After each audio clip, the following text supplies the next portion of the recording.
Mix by AG recording studio. DJ Kanchan Raj Muzaffarpur. DJ Kanchan Raj Muzaffarpur. हमारा के छोड़ा लो सोना गोरी रोला का मोर परी। हमारा के छोड़ा लो सोना गोरी रोला का मोर परी। भातारा के तोरा सोना रे छौड़ी करो ना धरी।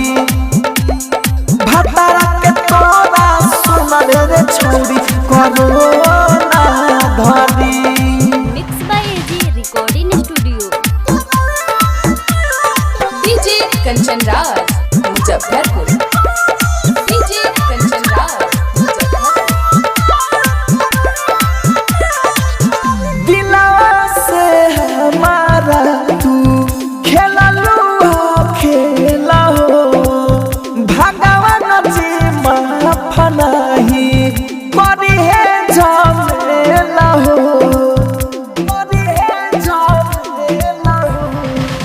दिलवा से हमारा तू खेला खेला हो। भगवान जी माफ नहीं करी है झमेला हो। देखिए ते 10 और 15 दिनावा में गोरिया जाई मरी। देखिए तू 10 और 15 दिनावा में गोरिया जाई मरी। भातारा के तोरा सुनल रे छौड़ी करो ना धरी। भातारा के तोरा सुनल रे छौड़ी करो ना धरी। आप सुन रहे हैं एजी एंटरटेनमेंट की धमाकेदार डीजे कंचन राज मुजफ्फरपुर। डीजे कंचन राज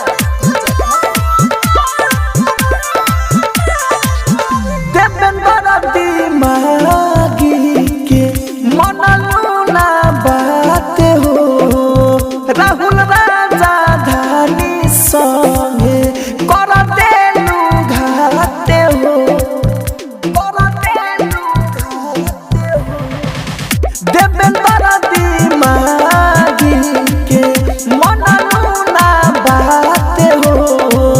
राहुल राजा धानी संगे कोई देलू घाते हो।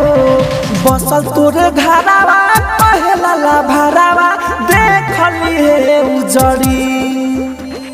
बसल तोरे घरावा पहला ला भरावा देखली है उजड़ी।